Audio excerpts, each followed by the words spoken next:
दोस्तों नमस्कार, मेरा नाम राजेश राय है और आज आप देख रहे हैं हमारा चैनल राजेश राय लुधियाना। दोस्तों आज हम बात करेंगे खेती से संबंधित आर्थिक व्यवस्था के बारे में। आज हम डिस्कस करेंगे कि क्या खेती करके आज की ज़रूरतों को हम पूरा कर सकते हैं। हम ऐसा आए दिन बहुत से वीडियो देखते रहते हैं जिसमें अक्सर ये दिखाया जाता है कि फ़ला जगह के किसान ने अंगूर की खेती किया, इतने बीघे खेती, इतने एकड़ में खेती किया और वो कुछ सालों में करोड़पति बन गया। कहीं का वीडियो हमारे सामने आता है, सोशल मीडिया का ज़माना है, कि कहीं के किसान ने केले की खेती किया और चंद सालों में वो बहुत ज़्यादा पैसा उसमें कमा लिया। तो इस तरह की वीडियो हम आए दिन देखा करते हैं। तो आज हम इन्हीं सब बातों के ऊपर चर्चा करेंगे कि क्या ये वाकई ऐसा सब हो रहा है, और अगर हो रहा है तो उसके पीछे रीज़न क्या है। और ज़्यादातर किसान हम अक्सर देखते हैं कि कर्जे में डूबे हुए हैं, परेशान हैं।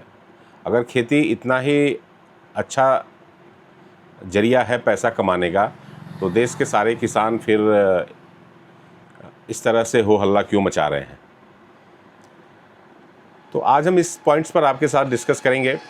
आगे बढ़ने से पहले मैं आपसे रिक्वेस्ट करूंगा कि जिन लोगों ने अभी तक हमारा चैनल राजेश राय लुधियाना को सब्सक्राइब नहीं किया है, वो सिर्फ सब्सक्राइब कर लें और बेल आइकन पर ज़रूर क्लिक करें। बेल आइकन पर क्लिक करने से ये होगा कि जब भी हमारी कोई वीडियो अपलोड होगी तो उसका नोटिफिकेशंस आपको मिल जाएगा।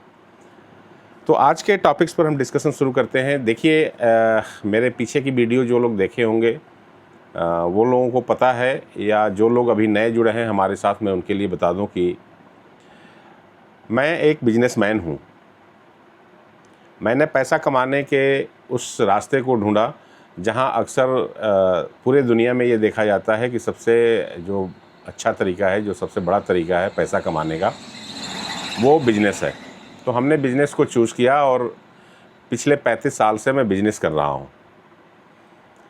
अब बिजनेस में मैं जिस तरह का टारगेट फिक्स किया, जिस तरह की प्लानिंग किया, जिस तरह का वर्किंग किया, मैं सक्सेस स्टेप बाय स्टेप मैं वो कामों को करता चला गया और सक्सेस हुआ। मैं एक बिजनेसमैन के साथ साथ मैं एक सामाजिक कार्यकर्ता भी हूँ। समाज में आए दिन जो भी चीज़ें घटित हो रही हैं उसके ऊपर हम बहुत ही बारीकी से नज़र रखते हैं और उन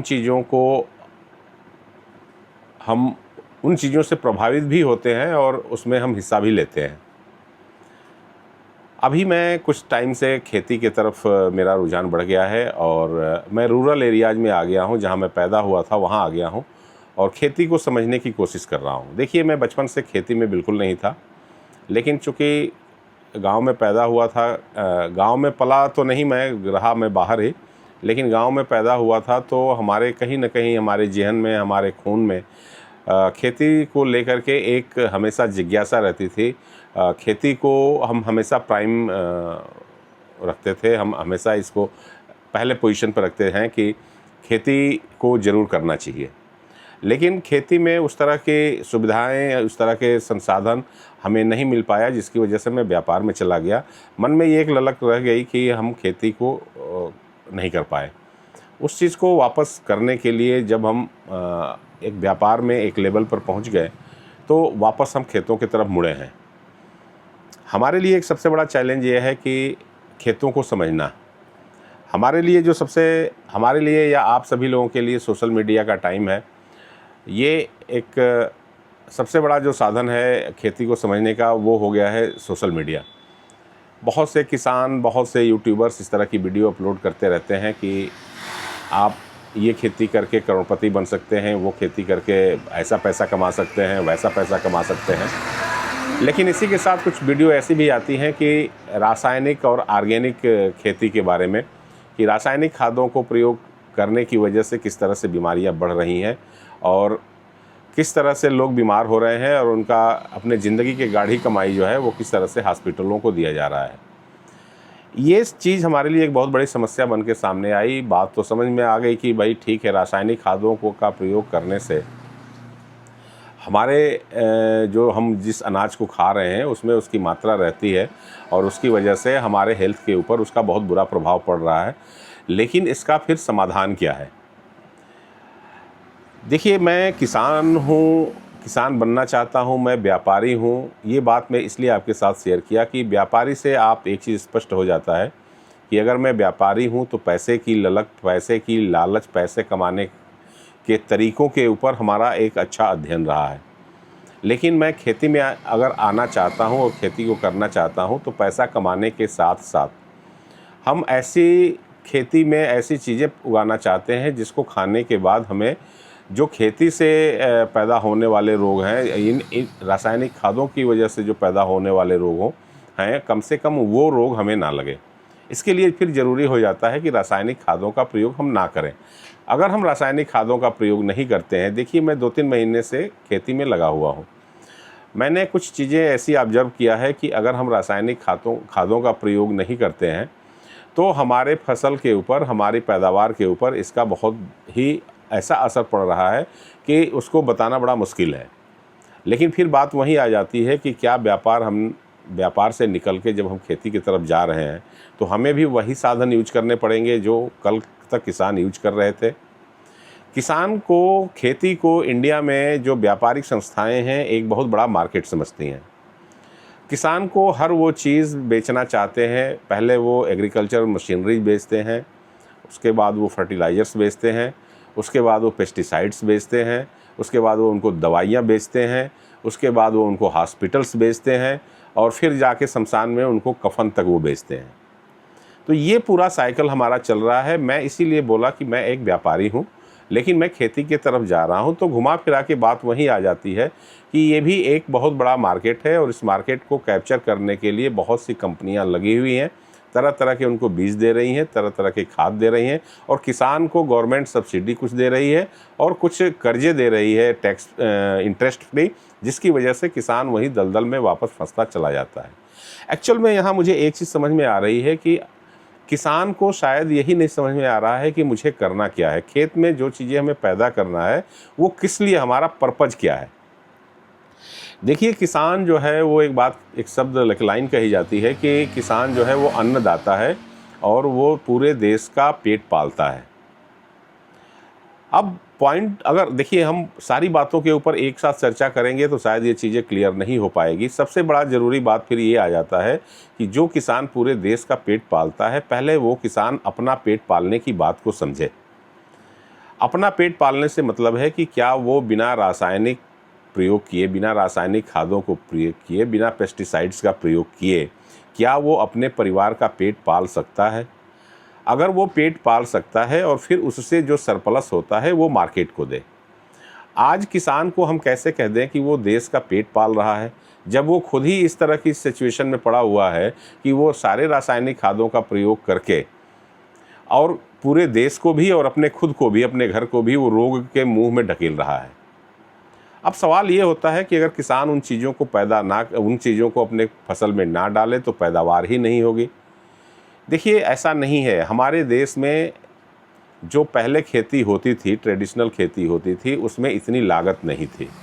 ठीक है, इतनी पैदावार भी नहीं थी, लेकिन इतनी लागत नहीं थी और पैदावार एक सीमा तक उन जो हमारे नैसर्गिक खेती के तरीके थे उनको करके भी हम एक लिमिट तक पैदावार को बढ़ा सकते थे। लेकिन एक ऐसी होड़ लग गई कि हमारी फसल, आज किसान अक्सर खलिहान में ये बात करता है कि आपके 1 बीघे खेत में कितना क्विंटल गेहूं पैदा हुआ। दूसरा अगर कहता है कि मेरे खेत में 15 क्विंटल पैदा हुआ, वो सही कह रहा है या झूठ कह रहा है वो बात की बात है। तो पहला किसान के मन में ये शंका हो जाता है कि यार शायद मैंने यूरिया कम डाला, डाई कम डाला, फास्फोरस कम डाला, इसलिए हमारी पैदावार इससे कम हुई है। और उस स्टेटस को एक ईगो में मेंटेन करके, वो उस स्टेटस को मेंटेन करने के लिए वो फिर अगले साल यूरिया की मात्रा बढ़ा देता है, डाई की मात्रा बढ़ा जाता है। तो ये एक अलग तरीके का कंपटीशन चल रहा है। इस कंपटीशन से बाहर निकलने के लिए हमें वापस आना पड़ेगा। देखिए एक बात बड़ा स्पष्ट है, मेरे लिए, मैं ख़ास तौर से अपनी बारे में बात कर रहा हूँ, शायद कुछ लोग मेरे से रिलेट कर पाएँ। मैं एक व्यापारी हूँ। मुझे पैसा अगर सिर्फ कमाने की बात सोचना होता तो मेरे लिए मेरा व्यापार इस्टेब्लिश व्यापार है। मैं अंतर्राष्ट्रीय लेवल पर व्यापार करता हूँ। मैं दूसरे कंट्रीज़ के साथ बिजनेस करता हूँ। अपने देश में जितनी भी बड़ी कंपनी हैं उनके साथ मैं बिजनेस करता हूँ। तो पैसा कमाने के लिए वहाँ मेरे पास बहुत से विंडो खुली हुई हैं, मैं वहाँ रहता और कमाता। लेकिन बहुत सी कुछ ऐसी चीज़ें हैं। मैं बात कर रहा था कि अगर मुझे पैसा कमाना होता तो मेरे पास, मैं व्यापारी आदमी हूँ और वहाँ मैं ढेर सारा पैसा कमा सकता था। लेकिन अगर मैं खेती के तरफ मूव किया हूँ तो पहले ये ज़रूरी हो जाता है कि हम अपने खेती के उन सारे सिस्टम्स को, सारे तरीक़ों को समझें। देखिए, चूँकि मैं 3-4 महीनों से इस काम में लगा हुआ हूँ, तो ये ऐसा नहीं है कि मैं 4 महीनों से खेत में कोई ऐसा बहुत चीज़ पैदा कर रहा हूँ जिससे मेरे खर्चे चल जाएंगे या मैं इतना पैसा कमा लूँगा कि मैं अपने स्टेटस को मेंटेन कर लूँगा। अभी ये सारी चीज़ों का मेरा स्टडी स्टेज है, मैं उसमें अध्ययन कर रहा हूँ, मैं समझने की कोशिश कर रहा हूँ। और समस्या के रूप में अगर हम देखें तो हमारे सामने सबसे बड़ी समस्या जो है वो रासायनिक खाद प्रयोग करने की है, जिसको हम चाहते हैं कि ना करें। उससे हमारे खर्चे भी बढ़ रहे हैं और रोग भी बढ़ रहा है। दूसरी समस्या है हमारे पास लेबर की। हमारे पास अब आज के डेट में जिस कास्ट पर हम लेबर चाहते हैं, उस कास्ट पर हमें लेबर खेती के लिए नहीं मिल रही है। और तीसरी सबसे बड़ी समस्या ये है कि जिस तरह के बीज और जिस तरह की खाद और जिस तरह की और नेचुरल खेती करने, ऑर्गेनिक खेती करने की अगर हम बात करें, उसके लिए जो संसाधन चाहिए होगा वो संसाधन अभी उस तरीके से मौजूद नहीं है। खेत का क्षेत्रफल कम हुआ है, जिसकी वजह से जंगली जानवरों का भी प्रभाव पर यूनिट खेत के ऊपर ज़्यादा बढ़ गया है, नुकसान किसानों का ज़्यादा होने लगा है। अभी तक ये बातें मुझे समझ में आई हैं और इन्हीं बातों में से मुझे वो रास्ता ढूंढना है कि हम कम लागत में एक स्वस्थ फसल कैसे पैदा करें जिससे हमारे घर का पेट पले। देखिए, हमारे घर का पेट पलने से मतलब ये है कि जब हमारे घर का पेट पलेगा, उसके बाद जो चीज़ें बचेंगी वो हम उसको मार्केट में लेके जाएंगे। तो ये सारी चीज़ें हैं, इसके ऊपर आप भी अध्ययन कीजिए और इनके ऊपर आप थोड़ा अकेले में बैठ कर के इन चीज़ों को सोचिए। उन किसानों के साथ मत बैठिए जो रासायनिक खादों का प्रयोग करके, जो जीएमओ टाइप के, जो जेनेटिक चेंज किए हुए बीज हैं उनको प्रयोग करके और जो अपनी पैदावार को बढ़ा रहे हैं, उसके आप झूठी बातों में मत आइए। मैंने एक अध्ययन किया है कि ये जो बातें हमने शुरू में आपसे किया कि फला किसान ने इतने बीघे केला बोया, वो 2 साल के बाद करोड़पति हो गया। फला किसान ने गन्ना लगाया पूरे खेत में और 2 साल के बाद वो करोड़पति हो गया। फला किसान ने ये किया, वैसा किया, ऐसा कुछ नहीं है। आप जाइए, पहले उस किसान के यहाँ जाइए जिसने ऐसा किया था। मैं पर्सनली ऐसे कई किसानों के पास गया हूँ और मुझे यही समझ में आया है कि शुरुआत के 2-3 सालों में उन लोगों ने कर्जे लेकर के और ऐसे ही वीडियो देख करके बहुत बड़े-बड़े इलाके, बहुत बड़े क्षेत्र पर ऐसी खेती की कि शायद हम भी 2 साल में करोड़पति हो जाएंगे। और वो किसान 2 साल के बाद उस चीज़ की खेती बंद कर चुके हैं और दिवालिये हो गए हैं, कर्जे में डूबे हुए हैं। तो इस तरह की खेती की तरफ बिल्कुल मैं तो नहीं जाने वाला हूँ। मैं आपसे भी रिक्वेस्ट करूँगा कि इस तरह की सुनी सुनाई बातों और वीडियो देख करके, क्योंकि ये लोग फर्टिलाइज़र्स बेचने वाले लोग हैं, ये लोग बीज बेचने वाले लोग हैं, इस तरह की बातें करके आपको अपना फर्टिलाइज़र बेच रहे हैं, बीज बेच रहे हैं, पेस्टिसाइड्स बेच रहे हैं और आपका कुछ भी नहीं हो रहा है, आपका एकदम से नुकसान हो रहा है। तो अब मेन मुद्दा ये है कि इस तरह की चीज़ों को अगर आपको खेती करना है, आप एक अपने छोटे से खेत, जैसा मैं जो कर रहा हूँ, देखिए अभी मैंने क्या किया है कि मैं अपने खेती का एक बहुत ही छोटे हिस्से को सेलेक्ट किया है और उसमें जो हमारे पूर्वज जिस तरह से खेती करते थे, जैसे खेतों में गोबर की खाद को डालना, खेतों में पैदा होने वाली चीज़ों में जो वेस्टेज है उसके ऊपर आग नहीं लगाना, खेत के अंदर उन सब चीज़ों को ऐसे प्रोसेस में डालना कि वो ऑर्गेनिक कार्बन में कन्वर्ट हो जाए, वो खेत में ही सड़ गल करके खाद के रूप में कन्वर्ट हो जाए। क्योंकि एक बात तो सही है कि हमारे यहाँ में खेत में उर्वरता ख़त्म होती जा रही है। अब उसके रीज़न क्या है, मैं अभी उसके ऊपर फाइनल कुछ नहीं कह रहा हूँ, लेकिन इतना मुझे समझ में आ गया है कि जो रासायनिक खादें हम प्रयोग कर रहे हैं वो धीरे धीरे हमारे खेतों को विषैला बनाता जा रहा है और उसकी उर्वरता उसकी वजह से कम होती जा रही है। तो ये सारे प्रोसेस को मैं समझ रहा हूँ और मैं चाहता हूँ कि सारे किसान इस चीज़ को एक एक्सपेरिमेंट के रूप में लें। जो आपको कठिनाइयाँ महसूस हो रही हैं उसको स्टेप बाय स्टेप, और इसमें आप कहीं भी लोन लेना, कर्जा लेना इस उम्मीद में कि शायद आने वाले टाइम में मैं इसी से करोड़पति हो जाऊंगा, इस वजह से आप कोई कर्जा मत लीजिए। आप ये मान के चलिए कि मेरे घर में जो भी खेत से पैदा होने वाली चीज़ों को मैं बाहर से खरीद रहा हूँ, उनको मैं पहले कंट्रोल करूँगा पहले के 1-2 सालों में कि वो हमारी जो खरीद है वो कम से कम हो जाए, क्योंकि वो कहीं ना कहीं किसी के खेत में पैदा हो रहा है। और वो किस तरीके से हो रहा है ये आपको नहीं पता है। तो पहले मेरी भी कोशिश यही है कि पहले मैं उन चीज़ों को अपने खेत में पैदा करना शुरू करूं जिससे मेरे घर की ज़रूरतें पूरी हो सकें। फिर उसके बाद हम देखेंगे कि इसमें अगर कुछ सरप्लस हो रहा है तो उसको हम बाज़ार में भेजेंगे और उससे हम पैसा कमा सकते हैं। दूसरी एक सबसे बड़ी बात यह है, यहाँ सारे किसान को समझना पड़ेगा कि देखिए, अगर आप किसी एक फसल को ही बोते हैं और इस सोच के साथ बोलते हैं कि शायद ये इतना हो जाएगा तो हम इससे इतना पैसा कमा लेंगे। हमारे क्षेत्र में मैं जहाँ से हूँ यहाँ मैंने देखा है, यहाँ मिर्ची और टमाटर की खेती बहुत ज़्यादा होती है, मटर की भी खेती होती है। ये 3 साल का एक साइकिल यहाँ होता है। एक साल किसान को मार्केट में बहुत अच्छा रेट मिल जाता है और सारी कुछ चीज़ें हो जाती हैं, और उसके बाद लगातार 3 साल तक किसान कर्जे में डूबता है। एक साल फिर उसको अच्छी पैदावार मिल जाती है, अच्छा रेट मिल जाता है, और फिर वो कर्जे में डूब जाता है। तो ये एक ऐसा जाल बना हुआ है, ये क्यों है इसको भी मैं समझने की कोशिश कर रहा हूँ। इनिशियल स्टेज पर हम उन्हीं संसाधनों को यूज करेंगे, हम उन्हीं खेत में लगने वाले खाद को यूज करेंगे जो हमारे पास नेचुरल रूप में अवेलेबल है। हम अभी एक कम्बिनेशन बनाने की कोशिश कर रहे हैं, रासायनिक खादों का प्रयोग कितना किया जाए, ऑर्गेनिक के नाम पर जो चीज़ें अवेलेबल हैं उसको कितना किया जाए, और हमारे रोज़ के जीवन में जो जैसे गोबर है, गाय भैंस है, गौमूत्र है, इस तरह की जो चीज़ें हमारे पास अवेलेबल हैं उसको हम किस मात्रा में कर रहे हैं। और ये हम एक स्टडी करने की कोशिश कर रहा हूँ, मैं खुद कर रहा हूँ कि इसका आउटपुट हमें क्या मिल रहा है। तो आज मैं आपसे इस टॉपिक पर चर्चा किया। मैं नेक्स्ट अपने वीडियो में अपने खेतों पे आपको लेके जाऊंगा और वहाँ बताऊंगा। देखिए, यहाँ भी मैं अपने एक व्यापारिक सेटअप पर बैठा हूँ, क्योंकि मुझे मालूम है कि हमारे आज की जो जीवनचर्या हमारी है और उसके जिस हिसाब से खर्चे हैं वो बिना व्यापार का नहीं निकल सकता। उसके लिए हमारा एक छोटा ये सेटअप है, हार्डवेयर शॉप है मेरी, और वहाँ मैं रहता हूँ। पीछे मेरा फार्म हाउस है, खेत है, वहाँ मैं खेती करता हूँ। तो ये अभी मैं समझने की कोशिश कर रहा हूँ कि किस तरीके से इन सारी चीज़ों के ऊपर हम कंट्रोल कर सकते हैं।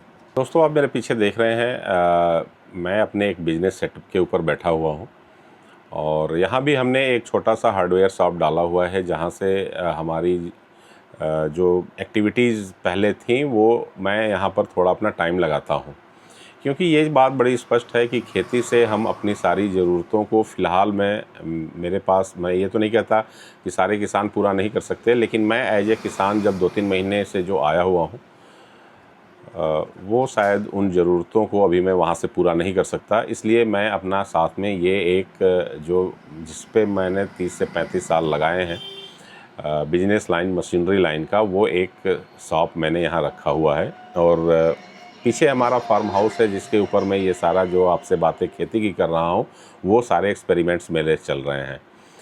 मैं जो अनुभव किया हूँ वो आपके साथ भी शेयर करूँगा। मैं आपको लेके चलूँगा अपने खेतों की तरफ और वहाँ मैं आपको दिखाऊँगा। ये सब सारी बातें हम नेक्स्ट वीडियो में करेंगे, क्योंकि ये वीडियो काफ़ी लंबी हो जाएगी। तो किसान की क्या बेसिक प्रॉब्लम्स हैं, किसान से देश को क्या उम्मीद है, किसान को देश से क्या उम्मीद है, सरकार से क्या उम्मीद है, और देश की जनता, देखिए किसान अगर सबका पेट पालक कहा जाता है तो नो डाउट किसान की तरफ जनता की निगाहें हैं। वो एक जीवन दाता के रूप में है किसान, और किसान ही अगर इस तरह की चीज़ों को प्रयोग करेगा तो वो अन्न के साथ साथ किसान आज का जहर भी दे रहा है। अब ये किसान की मजबूरी भी हो सकती है, इसको समझने के लिए मैं यहाँ आया हूँ, खेतों में अपना टाइम लगा रहा हूँ, और ये सारी चीज़ें टाइम टू टाइम 1 बाय 1 सारे वीडियो में मैं आपके साथ जैसे जैसे मुझे एक्सपीरियंस होता जाएगा वो मैं आपके साथ शेयर करता जाऊँगा।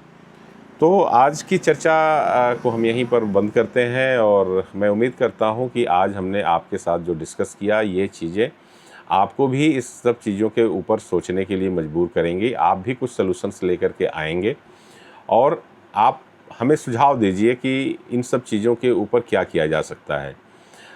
अगेन मैं एक बार आप लोगों से रिक्वेस्ट करूंगा कि अभी तक आप लोगों ने अगर मेरा चैनल सब्सक्राइब नहीं किया है तो मेरा चैनल है राजेश राय लुधियाना, इसको सब्सक्राइब कर लें। और अगर इस तरह के टॉपिक्स आपको पसंद आ रहे हों तो आप अपने मित्रों में हमारी वीडियो को ज़रूर शेयर कीजिए। तो आज की वीडियो देखने के लिए आप सभी लोगों का बहुत बहुत धन्यवाद। जय हिंद, जय भारत।